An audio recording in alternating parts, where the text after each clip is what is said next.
How do you get to work? How do I get to work? The show sends a car. I take a car to work. How do you get to work?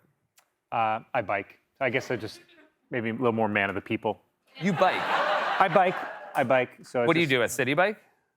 No, I buy bikes and then I just throw them away when I get here.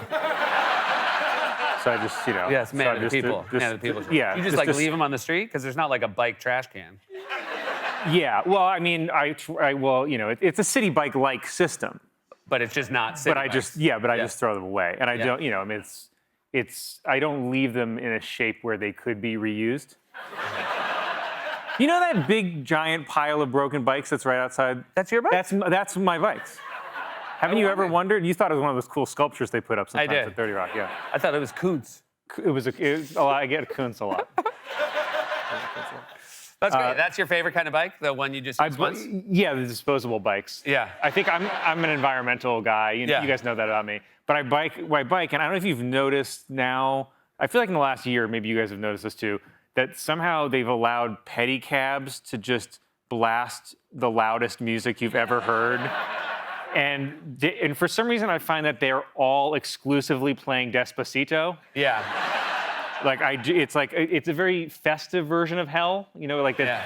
That's all you hear, and it's so loud. And I will just be biking, and I'm like, oh, what's approaching me from behind? Is it the entire Puerto Rican Day Parade? Yeah. No, it's a single empty pedicab. Yeah. And I realized that all the speakers project out. So if you're in the actual pedicab, it's relatively quiet. Yeah. You think you're on your way to a club 20 blocks away that's playing Despacito. Exactly, yeah. I mean, the dream. The which dream. we all, know. You're like, faster! Yeah. Do you ever, in those moments, like when you see an empty pedicab blasting music, do you try to step in and go like, I might, again, this isn't my business per se, but I might have a note. I feel like by blasting this, people don't want to be in your pedicab. I think it's aimed at like a full family where the dad is so upset at everyone where he's like, just get in I don't want to hear any of you anymore. You're right. I just need Despacito right now. I think that's what Despacito means, desperate dad. Yeah, they say Despacito times call for Despacito metrics. That's right. Yeah, we know. We know this famous saying. Famously. You guys you're back in the swing at the show. It's been lovely to have you guys back. We missed a few because of the writer's strike, and now it's been wonderful. It's great. It's been very nice. Love the new cast. Love the young cast. They're I love some of them are the second cast year, are great. Yeah, the last couple years have been really great. They're all fun. I love hanging out with them. They're doing great on the show. It's very nice to be back. We got Adam Driver, who's like he's good now. Fantastic. Really, really very good at. I was a little sad. I'm happy about the outcome for the real person, but Bowen as George Santos was a real gift to the show. That was and to all of America, really. To all of America. And maybe not the most obvious casting in the beginning, but you guys worked on this together, yes? Yes, and he, Bowen is fantastic, and I feel like. I don't think it's necessarily goodbye to George Santos. I feel like it's hello, 1,000 documentaries about him. Yeah. Is my guess. I feel like we'll probably see him. Like, there's almost no chance he's not in a Super Bowl commercial for, like, pistachios. Whatever. Like, someone's like, George! Like, that definitely is a line. And he's like, what? Yeah. Pistachios. I'm Mr. Pistachio. And then he also, like, I do feel like what I've thought about George Santos, too, is that it almost like we should give him more credit because he was able to get elected, but he used all the campaign stuff on like Botox and, like Hermes. Like these other people spent it all on the campaign and couldn't win. Yeah. Isn't that kind of impressive? Would be like, well, of course you won. You conned those people out of their money and you used it to run against us. And he's like, no. No. Wouldn't you rather him look like real, like, sauced up? Instead of having to see like another campaign ad from him. Yeah, no, it's cool, It is the best thing about him is the lies didn't seem impressive. Like he lied about things that you wouldn't think another person would vote for you if you were like, oh, he played college volleyball, he's my guy. Oh, yeah. Yeah, I never thought that someone would try to impress me with college volleyball. Yeah, and Santos did and it worked. And that's why he's a visionary. Yeah. He also does I feel like he made people feel better about themselves, too. Like, if when you saw that going on, you're like, oh, I'm not that bad of a person. Adam Driver was in Marriage Story with your wife, Scarlett Johansson. That's right. Is that a weird thing? Yeah, give it up for Marriage Story. Yeah, great movie. But that was like, maybe one of the best movies ever made about the dissolution of a marriage. Yes, I guess it is. It's odd to meet someone who played a person who divorced your wife. That's a weird. Because I guess when you date an actor, I've heard, they sometimes have to kiss people in movies or whatever. You And- found out though after you said I do, right? Exactly. The minute after. Yeah. She's like, now that it's official, I have some things to tell you about acting. She's like, look at this list. I'm kidding. I don't keep a list. Yeah, so it is weird to meet someone that was played, because you're like, oh, I was in a movie with your wife. Oh, what did you do? I divorced her. And by the way, I should have said spoiler alert, but Marriage Story is actually about divorce. Yeah. So if you I will thought say, like, oh, it's the father of the bride. You kind of know right away. Yeah, Yeah. right. They get that out really fast. Yeah. Like pretty much like The first line is, "What do you do?" I do. We saw each other at the Natural History Museum. Gala. Oh yes, Seth emceed the gala and was fantastic. Thank Did a you. Great very job. kind to say. Excellent. But you Excellent work. sort of went viral for a red carpet moment. Did I? Oh Yeah. wow. I want to show it first, and then I want you to explain what happened. Okay. Here's the Okay. red carpet. Okay.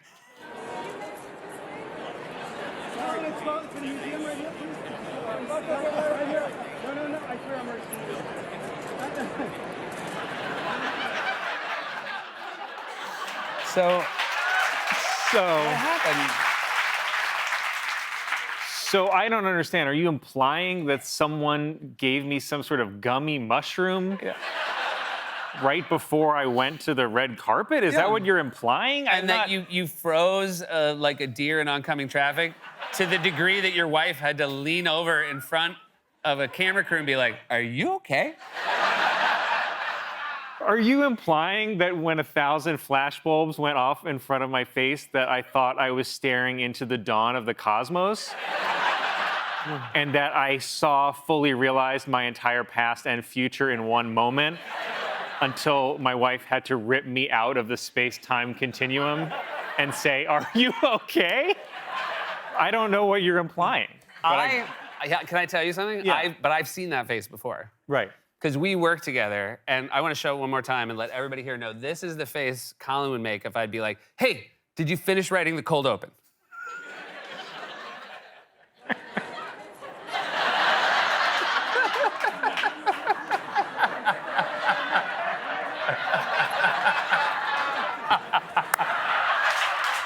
I know you did stand-up over the summer. Was it different doing stand-up after a year on SNL? Yeah, because people came to my stand-up shows being like, "Oh, there's like the girl with brown hair from SNL. I'm gonna go see her do tame, normal, polite stand-up," and they were not prepared for very rude, scary stand-up. Yeah. I'm like up there like snorting like a warthog, screaming. So we see the tamest version of you on SNL. I think so, yeah. You've described your style of comedy as body horror comedy, Yeah. which is a lovely genre that I didn't even know existed. Yeah, and it shouldn't. It's very gross. And it's disgusting, and I should behave. But the interesting thing about body horror comedy is it would never occur to me that Lorne Michaels would think that's what we need on the show. Now, it's turned out to be a really nice fit, but when you were doing that style of comedy, did you ever think to yourself, "Oh man, once SNL sees this, I'm gonna be right in that cast"? I definitely did not think that doing stand-up shows where I was like screaming like "ah!" and like, that's what it's like, the shows. You guys are laughing, you love it. And I would like do stand-up shows where I'm like screaming and then showing videos of like a paper mache butthole with like hamburger helper meat coming out of it. And like, "Oh, you think that's gross, really? Have you seen the gas prices lately? They're disgusting." You're very political. You've always been very political. Absolutely, Seth. But doing shows like that, I never would have thought that would be necessarily a job application for SNL. It has, I think one of the most unique things about your first year is there were things that you did on the show that I don't think anyone before would ever occur to them. You did a wonderful sketch called Meatballs, where you had a body where you had singing meatballs.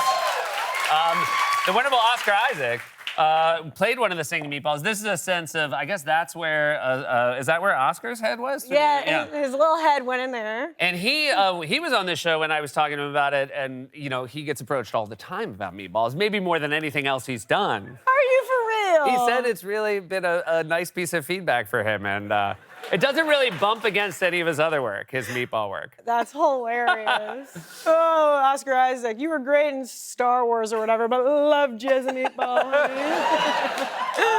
You also had a wonderful sketch where you played Chucky. This is really the impressive thing because they CGI'd your face onto this, but just to give you a sense of how many people have to work to get Chucky. I mean, that's a three-team puppeteer. Can you believe this? Like a dumb idea, like, hey, what if my real head was on a puppet Chucky body? Can you guys like go above and beyond to make this happen? Like literally all these puppeteers, Monkey Boys, shout out.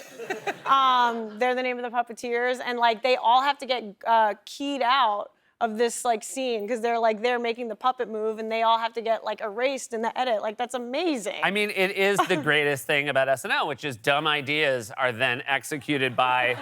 But no, genuinely, you have a dumb idea in the middle of the night, and then professionals have to execute it, and every time it happens, you just feel so incredibly grateful. It's like amazing. I was like, I can't believe like the best artists in the world are like actively gluing a meatball into my armpit that is gonna eventually have Charlie XCX's singing face on it. Like, it's just like, it's amazing.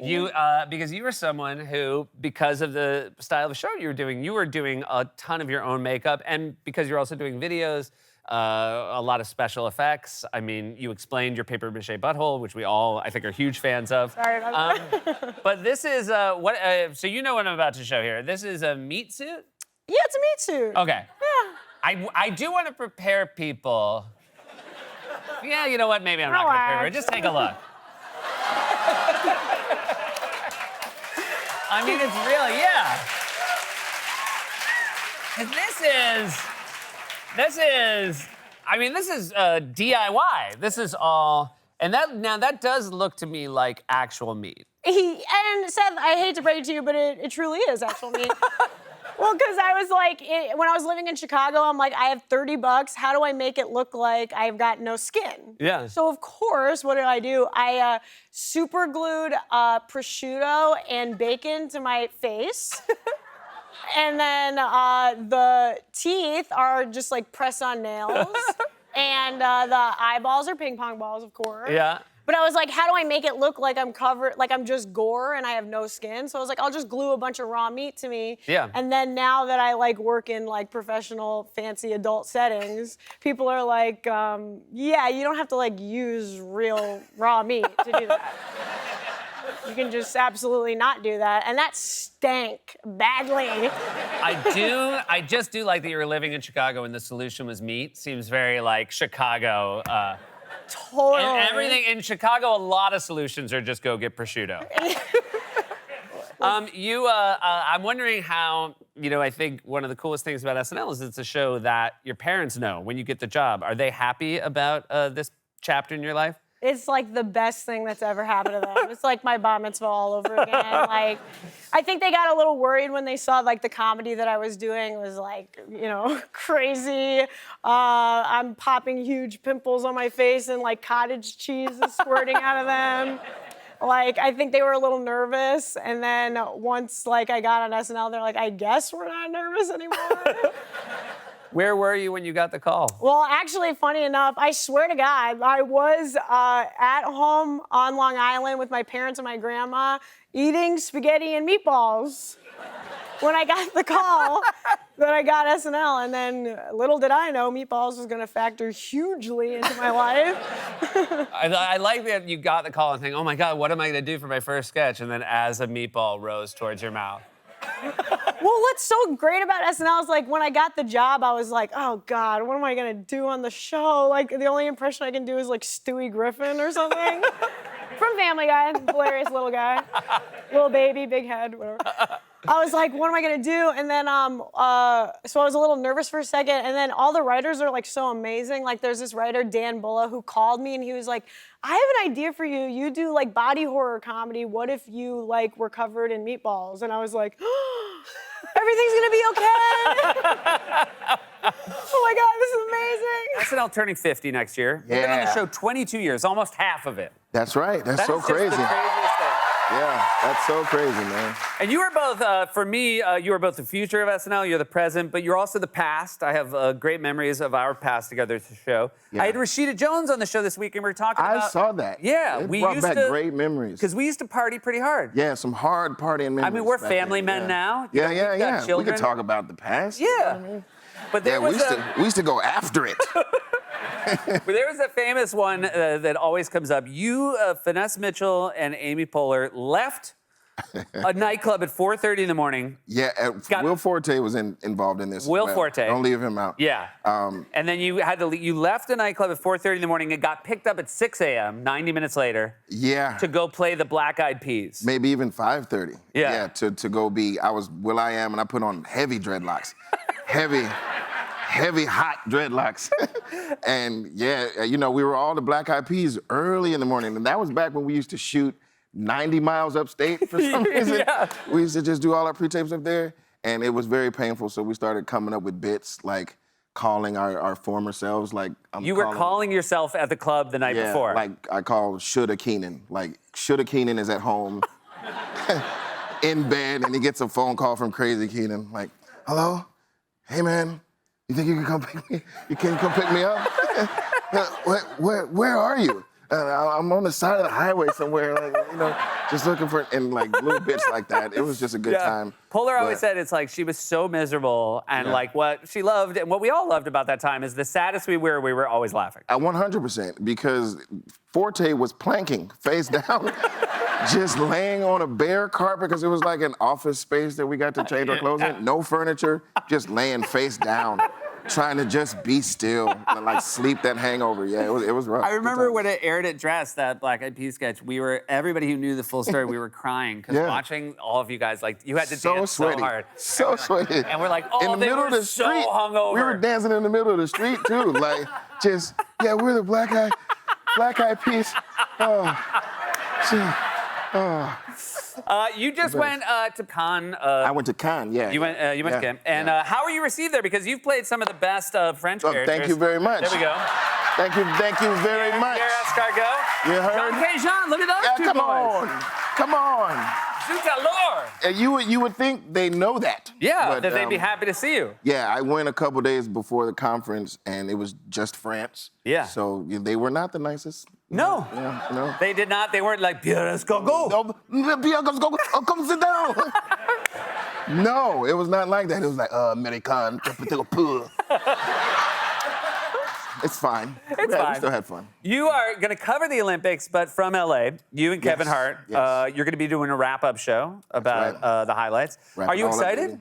I'm super excited. I love the Olympics. And Yeah. I love working with Kevin, man. He's a good dude. We have a lot of fun. We laugh a whole lot. And yeah, we have no idea what we're talking about. So I don't know.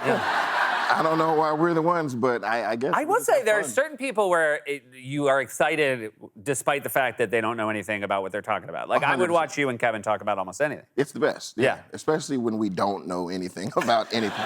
And you're just There watching are that some, discovery. there are obviously the classic sports, which everybody looks forward to. There are new Yeah. sports this year. Breakdancing is a new sport. Come on, how great is that? Cool. Really cool. I'm so excited just to see how breakdancing is judged. Yeah, probably wrong. Yeah. That's good. You know, like if they're not from the Bronx, right? Don't all the judges have to be from the Bronx? I would like that don't they're know. always like, and then of course minus 100 points Right. because they're not from the Bronx. Well, the zipper. Yeah, the zipper is too low. I don't know what are the points off going to be. You, of course, represented Team USA in a film. I did. Yeah, early Mighty on, Ducks. My very first film. Mighty Ducks. That's right. I mean, you. Look at the baby face. I will say, well, the thing about you, Keenan, is you always, I'm like, oh my God, you look so young Yeah. and also the same. Yeah. Squad up. That's right. We've talked about this on the show before, but you know, every now and then, the Christmas show at SNL, we would go down and we'd skate at 30 Rock. Yeah. And I remember we went down one year and I was like, oh, Keenan's the best skater by far. Yeah. And I'm like, where'd you learn to skate? You were like, oh, Mighty Ducks. I'm like, oh, of course. Yeah, everybody forgets or they think it's just a movie, but we really learned how to skate. I mean, and we have a great relationship with, the NHL now because of those movies. They were awesome because it was legitimate. Like, we could actually skate, and I skate to this day. They sent me a gift that I would like to give to you. What's this? You have to open it. Okay. I think it's, yes, Yeah, there's a gift here. So I saw this back here. So this is, because it should be noted, this is the 30th anniversary of the Mighty the Ducks. Ducks, yeah, of the movie. Oh my God, look at That's this. next year's jersey. Wow. Look at the back. Show them the back. That's my character name. Come on. That's awesome. I wanted you to have that. That's so awesome. Thank you, welcome. buddy. You're welcome. But can you give it back though? Like right now? Yeah. I kind of would like to have it. I appreciate it. Well, We'll talk about this it later. meant the world to me. Yeah, it did, right? Yeah. I want to talk to you about this wonderful season you've had at SNL, but before I get to that, your first season, it was an incredibly strange time to start because it was also the 50th season of the show. Yes. Were you aware that this was maybe not a normal season? I think that I knew that in my head, but being there, you're just trying to prove that you deserve to be there. Yeah. So you're trying to be funny, and they're like, yeah, not right now. Maybe. Right. You don't need to do that right now. So you're just trying to, you're like, why am I here and all these amazing people? But people did say, this isn't normal. Right. This I mean, is there were normal. an incredible amount of cameos, people coming back. It was also an election year. There was a lot. It was a very hard I can't time to believe break I have out. this job. Yeah. No, I'm literally like, as you're saying it out loud, I'm like, no, this is surreal. That's insane. I like this is the first time you've ever reflected on what's Oh happening yeah, to you. yep. Mhm. I wanted to ask about the 50th because a lot of cast members over the years were in that show. Yeah. Were you in the show? I was, and people say I wasn't. They say, why weren't you in the show? But I was. Okay. And I would like to get Because the I record was straight. there, Uh-huh. and if you had asked me, gun to my head, I Sure. would have said you weren't. Because. I didn't see you on screen. Sure thing. Sure thing. Okay, gotcha. But I was on screen, and Okay. I want to prove that to everyone now. Okay, gotcha. So where are you in this So screen? I am right there. You'll see next to Molly Shannon. I'm right there. Okay, gotcha. Uh-huh. And did anybody else notice that this was you No, made it? and I was the only cast member. Like it was like one of those rehearsals where Molly Shannon, Marty Short's there. It was Domingo. It was just, there was a lot. Sabrina Carpenter. Yeah. And I'm like, does anyone notice I'm not on camera at all? Yeah. So no one did. Let me just say I have incredible respect for your instinct not to call that out. Thank you. You know what I mean? Like I think, by the way, yeah, me throwing a somebody huge should have fit. noticed, but it was not your place to be like, ahem. Hello. Hey, maybe move one of those Sabrina cameras over here. Last year, this was sort of, I don't know, for a lot of people, maybe the first time they watched you dominate Joanne here from Joanne Fabrics. Joanne. And this went very well. Were you able in the moment to know that it was going very well? No. Okay. I think No. that's true. I think it's really hard I with think those early ones. It is hard. Yeah, especially with your debut weekend update. Yeah. You want it to go so well, but this was such a fun one where it was a character, but it was also topical, so it was a perfect thing to do. It was Kira O'Sullivan, Asha Ward, August White. They brought this to me, and it's genius. They were so fun. And then on Sunday, did it dawn on you that it had gone well? I don't even know if even that. I think I get so hooked. I'm like, I messed up the first word. Watch it back, guys. I messed up the first word right out the gate. I did. It's good sometimes to get that stumble out of the way. I got a stumble right at the first word, and right when I went back, they were like, that was great. And I was like, I messed up the first line. And they were like saying hello. Haircut. This was a haircut was something you wrote. Yes, this is And- from the Groundlings. Yes, and this was a really funny sketch where you had a bad haircut, and I was aghast, Ashley, when I heard that this idea came to you due to personal experience.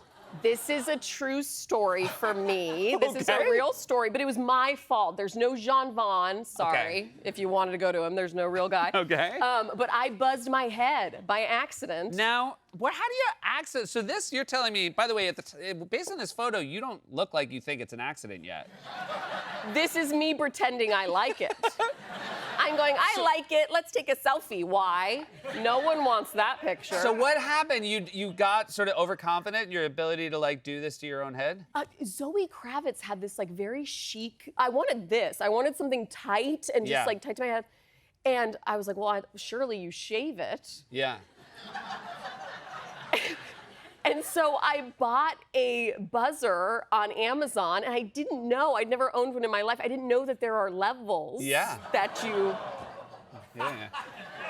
Guess But who I knew? Guess found who it knew? out. Everybody else. Everyone knows it. You could have told me. I So had what no did you idea. and like? Did you own it ultimately? Oh, I walked around and I was like, this was on purpose. I like it with some earrings. I looked insane. I will say embarrassment is something you do very well to comedic effect. Thank You you. had a sketch when Sabrina was on the show. And you know, in 2025, I would tell you it's very hard to do a good farting sketch, and Sure. you nailed it. Thank you. Here's a photo of you. I'm not you. going to do the sound effect, Thank but I feel like the you. acting's so good you almost can hear it. Thank you. Yeah. Yeah, she's in pain right Yeah. there. She really is. I recommend anybody who hasn't seen it. It's a surprise. You get surprised at the office on your birthday, and that's what sort of releases Yes. like sort of anxious gas. Yes. Yeah. You could call it anxious Yeah. gas. And then it's just a lot of, Yeah. just so mad at my coworkers. Yeah, I love a good fart sketch. Yeah. I love someone who takes it so seriously. Yes. That's what I wanted, is someone who's like, this is not okay. Can I also say that one of the things I loved about this fart sketch is everything that was not fart related, that your character then became very obsessed with finding out how much everybody else in the office got paid. That's right. And That's I right. really had this moment while I was watching it, I'm like, I can't believe this is also this. Yes. It was really nice writing. I really applaud it. That writing there with Allison Gates and Kent Sublett. I mean, those are, two Come all-timers right on. there, yeah. And Kent Sublett, he said something so funny. We were all like riffing, and he goes, well, I think I make more than you. And then he went, you do? Is that true? And I was like, we have to do that. Is that real? Someone's so mad. Every way you reacted to that sketch made me believe you got paid the least. The least. Yeah. I don't even know if she gets paid. Yeah, I don't know if she gets paid either. Yeah. How did SNL come about for you? Like, how did they first lay eyes on you? Naomi Odenkirk, my manager, I was about to quit. Okay, I was about to quit comedy. I was like, this isn't working out, and I'm not making any money. Yeah. And Obviously, you had hair to fall back on. oh yeah, I had a shaved head. I'm going, nothing's working. I'm not booking anything. And she was like, let's put together a show of your best stuff. So she did, and I did it with Alex Bonifer and Chris Kleckner, and we put together this show, and someone at SNL heard about it, they came and saw it, and then they asked me to showcase. They asked me to showcase again. And then they were like, we're flying you to New York City. I couldn't believe Yeah. I was getting flown to New York City. I remember, it. yeah. I was so happy. I remember the email I saved was not that I got hired. It was that we're going to book you a flight. I was like, a flight? I know. Yeah. I know. I printed out my itinerary. I still have it. Yeah. I have it printed. I was also delighted to hear you had a similar experience with Lauren that I had, which is you went into a meeting and based on the meeting assumed that you had officially not been hired. Uh-huh. Yeah. Yep. So what did Lauren say to you? I walked in and he said, do you have any questions for me? I said, are you nervous for the 50th? And I think he was just kind of like, yeah, until it's over with, you know. It would have been so funny if he was like, I'm so nervous. Can you help me? Can you help Thank me, God nobody Ashley? asked. I didn't know. What am I doing here? And he said, well, you know, there's really no room for you in the cast. Yeah. And I was like, oh, okay. And he was like, all right. And I was like, okay. And then what happened? Like what? I went across the street with some other people who tested, and I think we had a drink, and we were all just like, because I think he said the same thing to each of us. Yeah. And it was just very just like, what do we do now? What do we do? And then I got a call from a producer like 30 minutes later and said, you're on the cast. And I said, are you sure? Yeah. He's really, it's the best thing in the world that he just does. I mean, he never wants anybody to like, I think he's so worried somebody's gonna hug him. Or I wonder, come know here, what I mean? buddy, get in here. Or did like, by the way, he Yeah. likes, it's not that he's anti-hugs. I Yeah. just don't think he wants a hug from someone who's like overexcited. Well, I wondered if it was like a test. Like, Yeah. well, there's no room on the cast for you. If I was like, well, then I'm gonna beat your ass. That did happen once. And I There didn't was do one. that, so then I got the Yeah, job. yeah, yeah. Do you see how that worked? Yeah, there were a couple people who got that close and then they beat his ass. Almost beat. Hey, congratulations on an awesome season. It's so awesome. Ashley Medina.